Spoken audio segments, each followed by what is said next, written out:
يستفتوها. مرة واحد عرض عليه القضاء ما عرفش يقبل يخلي، قال نمشي الفلانة الفلانية هذه في جبل الفوزة، إن شاء الله ربي يفرج على إخوتنا في ليبيا إن شاء الله عما قريب، ألا إن نصر الله قريب بإذن الله.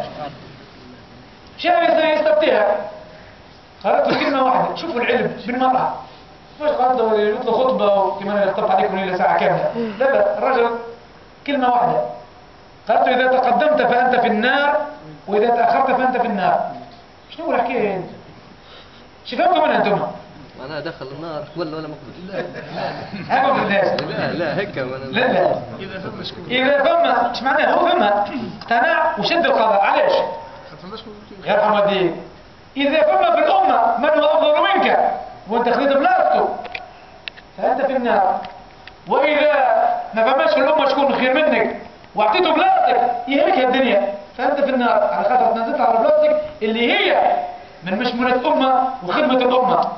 ويا ريت إخوة الإيمان، يا ريت يكون عندنا الرجل المناسب في المكان المناسب، رأي يصلح أحوالنا ورأي يقدمنا.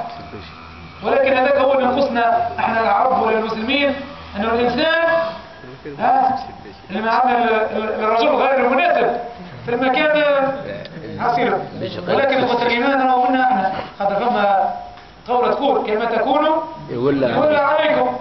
اذا كان احنا صالحين ومنصلحين وهادين ومهتدين والحمد لله عنا رب سبحانه وتعالى يبعث لنا يصلح بينا ما نصلح احوالنا يا اخوة الايمان.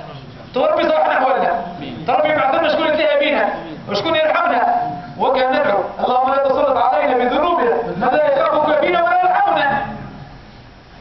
ان شاء الله ربي يرزقنا اللي يرحمنا. ما لهذه الطاعه احنا جبناها من امراه طاعه الولاد اللي يوديهم وحكينا جبنا مثلا بكري. ولكن يا اخوة الايمان الانسان كيفاش يذوق حلاوه الطاعه؟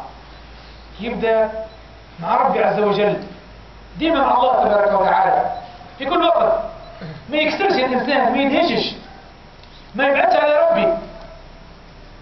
معناتها تجي فرصة للطاعة يجريها، وفي ذلك التنافس مش في الدنيا راهو احنا في ذلك نتنافسون. واحد من ابيل طاق واحد وخذوا الاخر على فيه يعمل فيلا تقييم الاخر يعمل خسارة. عندنا جماعة ربي ان شاء الله يهديهم جماعة فرنسا